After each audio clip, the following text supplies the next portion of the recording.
Howdy, folks. Welcome aboard the channel. I'm Don. This is Rockin' the Country, and I've got a gift request. This is part 4 of 6 of Bill Anderson's 50th anniversary, and that's got to be caveated or qualified. I did episode 1, which was 6 parts, and then we skipped episode 2, and now we're on to episode 3, 6 parts.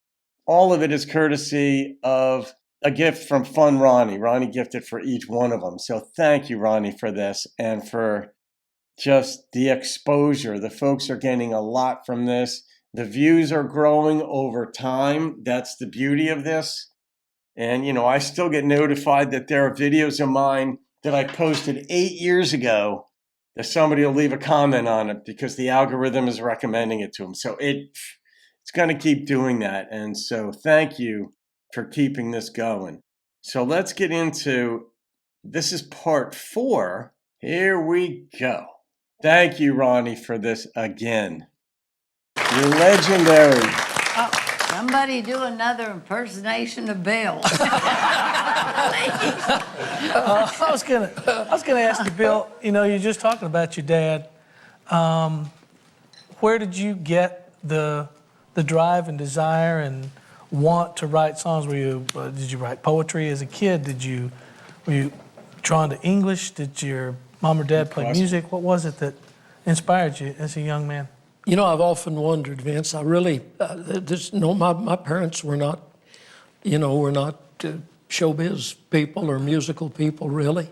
I've always loved to write. I wanted to grow up to be the world's greatest sports writer, because sports was my other love. Country music and sports and writing were always my 3 passions.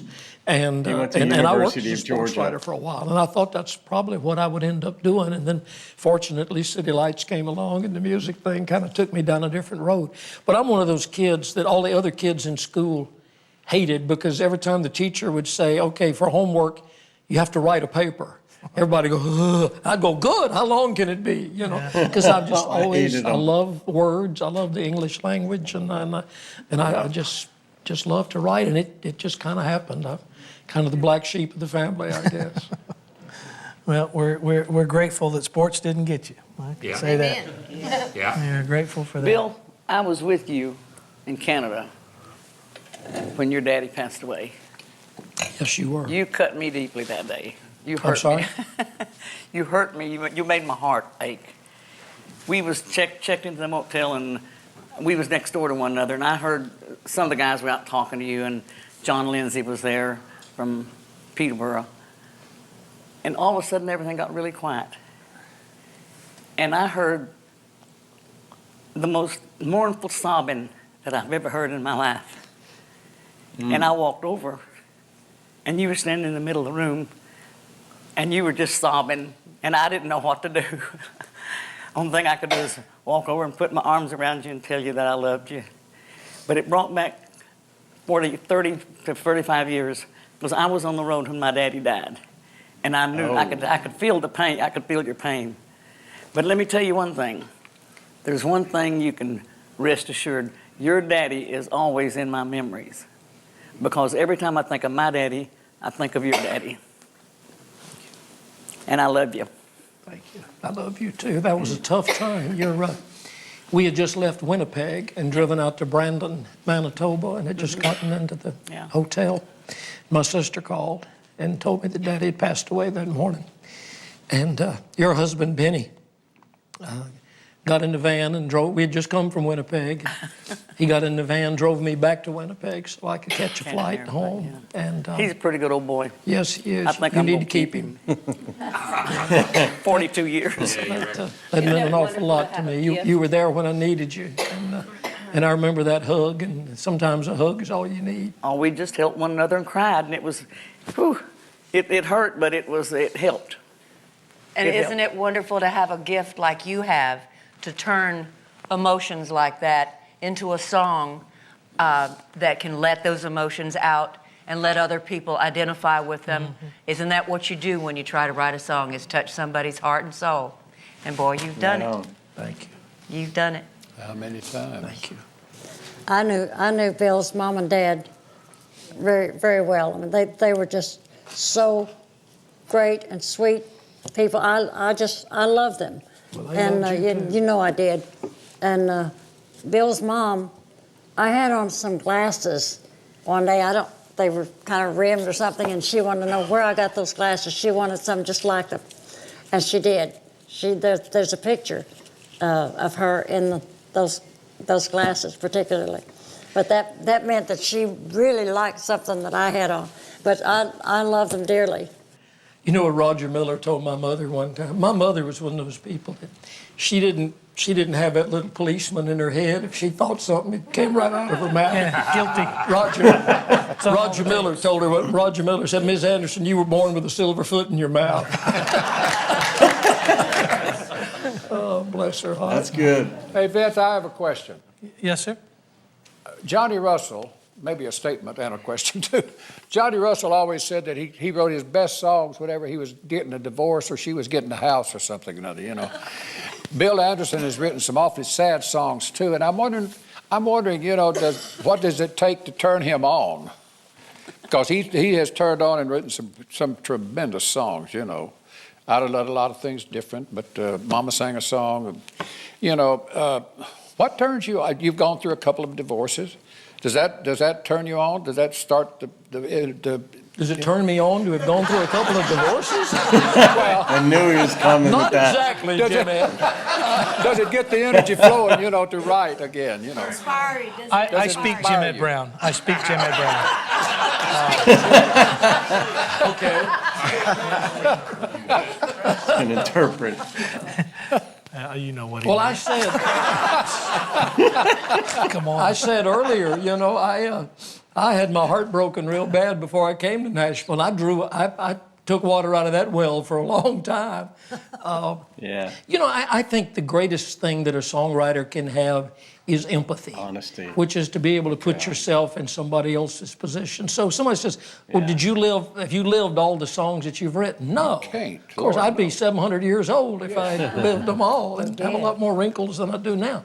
But if you can put yourself into somebody else's place when you're trying to write, Yep. say, how would somebody else feel about this, or what would touch them? A lot of songs came from that, and a lot of them came from, like I said, from the well of going through something that hurt me pretty bad. But I mean, I've written a lot of happy songs. I can't think of any of them right at the moment. Vince, Yes, sir, Larry. I made Bill cry one time. Years ago. Was that in San Diego? This is it. This is it. I'm determined to tell it. A friend of mine had a beautiful hotel in San Diego, and he said, Larry, anytime you want to come stay, you have the presidential suite, no charge. So I called Bill. I said, would you like to go to San Diego? We can go for 10 days or whatever, hang out, do some shopping, and have some fun. He goes, and I said, well, it's free. And so, okay. So here we go to San Diego. We check in, we get into the suite, and it was gorgeous, wasn't it? Oh, it was. I never saw anything like it. It was the entire top floor of the hotel. I mean, Wow. really beautiful. So I'm getting into the mood of things. And if we're going to be in this beautiful There were suite, girls there, Larry. yes.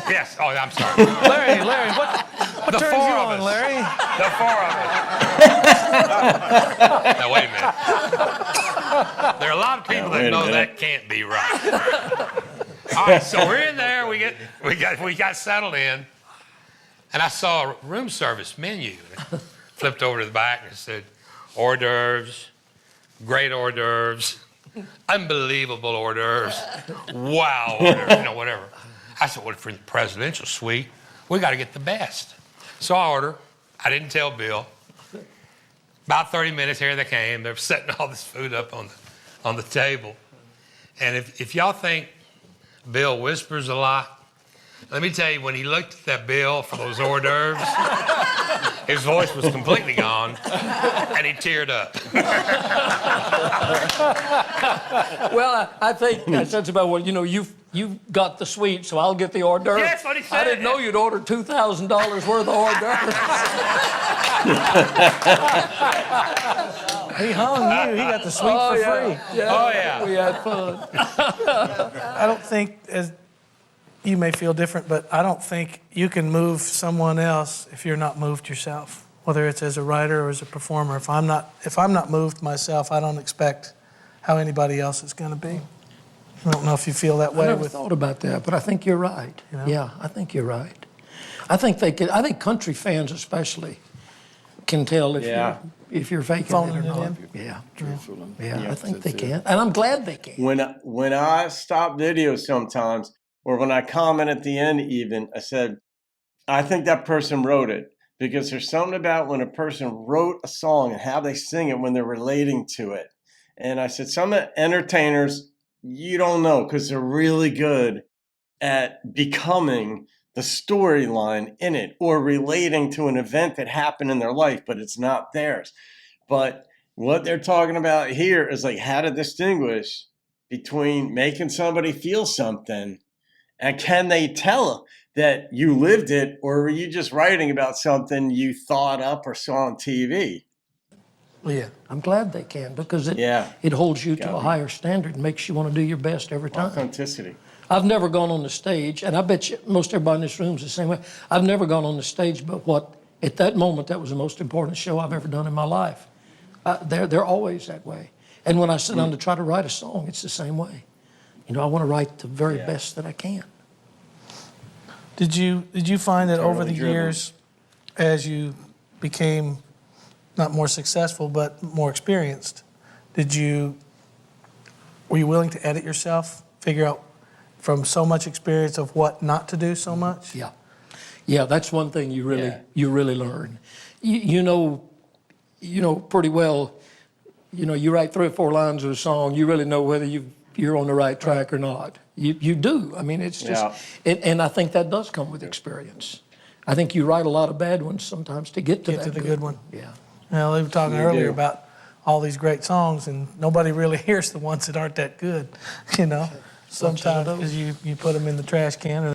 That's what Nassim Nicholas Taleb refers to, and I'm going to sort of extrapolate out from his book, The Black Swan, or Fooled by Randomness, what he calls silent evidence. There's a lot of evidence against anything that we think or believe or a view that we have. It's just that you never see it. For instance, a plane crashes, and everybody around the world hears about it, and it's in your head. Planes crash, right? And so they're dangerous, and so some people have this fear of flying. What you're not seeing are the 10,000 in the U.S. or whatever 1,000 flights every day that take off and land successfully because they're not newsworthy. So that doesn't get in your head that flying is safe. And it's the same thing what Vince just said about good songs. They're already pre-filtered. They're already filtered for your enjoyment on radio. That's why my ratings frequently are very high that I give the songs, because you guys are pre-selecting them by artists that have top shelf producers and songwriters. But you don't see the bad ones, very rarely. They never get finished, and I just think that it's as a musician, it's similar too. You spend all this time learning this craft and all the knowledge you can, and then you spend the rest of your life kind of sifting it out, going, what do I really need? How can I say this better with 3 notes or 3 words rather than 6 words? I'm just curious if you were an editor of yourself. As Oh, time I think went so. on. Definitely. Yeah, and I get more critical the longer I'm around it. Yeah. Owen Bradley used to say, if you don't get them in the first 8 bars, he said, you won't wait for the chorus. Yeah. He said, it's got to be right there. Yeah. And that's why he believed in a lot of the titles. Right. And Harlan did too. He'd get the title in as often as possible in a song. But that's what Owen said. If he didn't hear something in the first 8 bars, he turned it off. He said he didn't wait for the chorus. What's your belief in the first line of a song, of its importance? Good question. Yeah, I think the more unique you can make that first line, and yet not every song is like that. Some songs you got to write them, and and it kind of has to build. But I think the more you can hook them with that first line, you got that much more going for you if you can. We hadn't heard from Jeannie Seely in a while. What are you doing over there, pal? Well, worrying right now. I'm going to do a song that Bill wrote that I recorded in an album. And I wish that I would have followed my first intuition and asked if we could have moved this up while Charlie Louvin was still here, because this was a big hit for Charlie Louvin. And I was told that we were just hoping Charlie could be here and that he wouldn't feel like singing. So I asked if I could do this song, because when I recorded on the album, I called Charlie, took all the courage I could get to ask Charlie if he would even consider coming and singing on my album, because I've always been such a Louvin brother fan. When my brother was trying to teach me to sing harmony, we would listen to the Louvin brothers and also to Skeeter Davis. But anyway, so I'm saddened that Charlie got to feeling bad and couldn't leave. So I know the song, but I'm going to take my crutch with me. Atta girl. And I hope maybe you can picture what it would sound like when Charlie sang the harmony with me. And Charlie, I know you'll be watching this, and we miss you right now. It's a beautiful intro. Vince asked really good questions, by the way.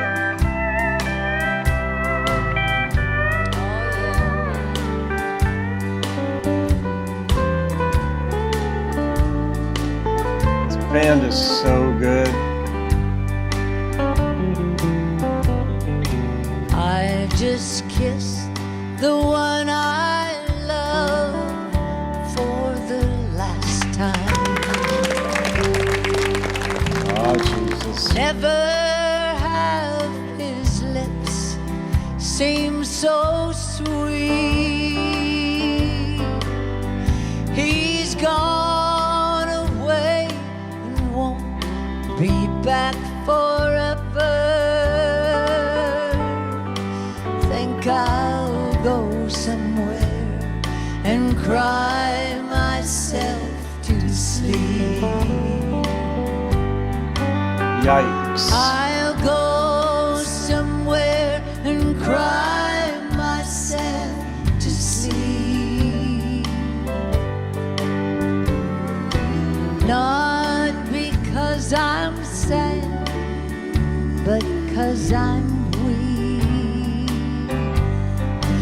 I can't stand the thought of life alone without him. Think I'll go somewhere and cry myself to sleep.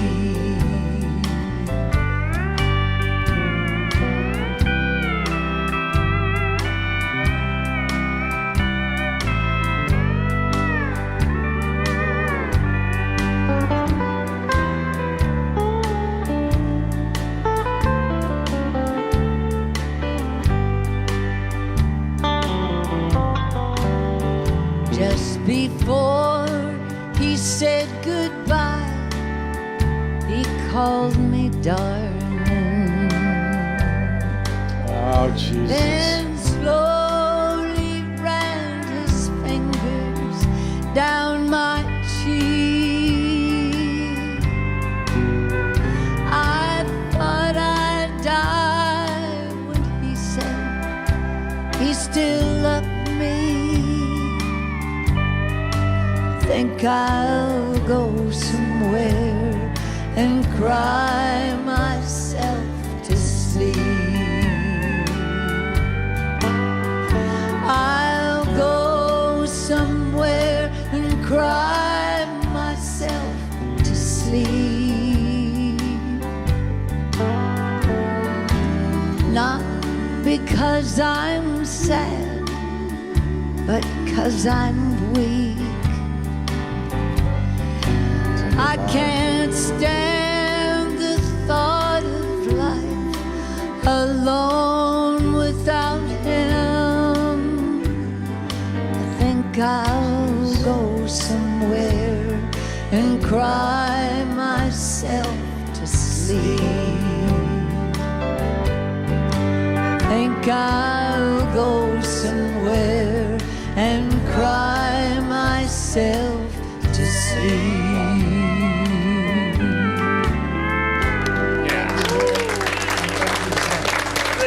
Lord glory. Oof. I think I'm going to stop it there. I've had 2 more tears in this episode than I have maybe on the whole channel.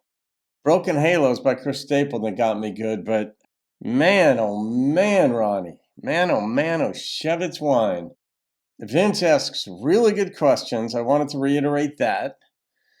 And it's not just by happenstance when he talks about the writing process. He clearly knows the business well, but you've got to be inspired to ask these questions. And but this song here that Jeannie just sang, you know, and I love learning about like the art of being a backing vocalist. You just don't go sing, belt it out. Like there's certain nuances I don't know about. I'm not a vocalist and certainly not a backing or lead vocalist. But I've been told I can hold a tune, and that by my friend Sophia, who's a world-class vocalist. I actually had, it was her birthday a couple of weeks ago, and I sang Happy Birthday, my version of Happy Birthday into the phone for her, part of which involved saying Happy Birthday in Armenian, because she's Armenian. And she got back to me later. She's like, Tom, thank you for the message, yada, yada. And then she's like, but more importantly, why aren't you singing? I didn't know you had that voice. Yeah, and then she described it. I don't understand what she said. But Vince knows this stuff. But Jeannie just put that together. And I'm watching the backing vocalist just add that texture to it. Anyway, Ronnie, thank you for who you are, how you are, your heart, your brain, your life, your soul, all of it, and for bringing this to me and to the channel. And there's more to come, absolutely. So we have fun on the channel. This is a lobster, David Baumer, as you might recall, not a crab. And right now, his name is Buck, but that could change too. Anyway, hope you enjoyed that, folks. Have a wonderful day. I'll see you on another video and keep rocking the country. Does that turn you on? Does that start the Does it turn me on to have gone through a couple of divorces? well, Not exactly, Does it- Jimmy. does it get the energy flowing, you know, to write again, you know? I speak Jim inspire Ed you? Brown. I speak Jim Ed Brown.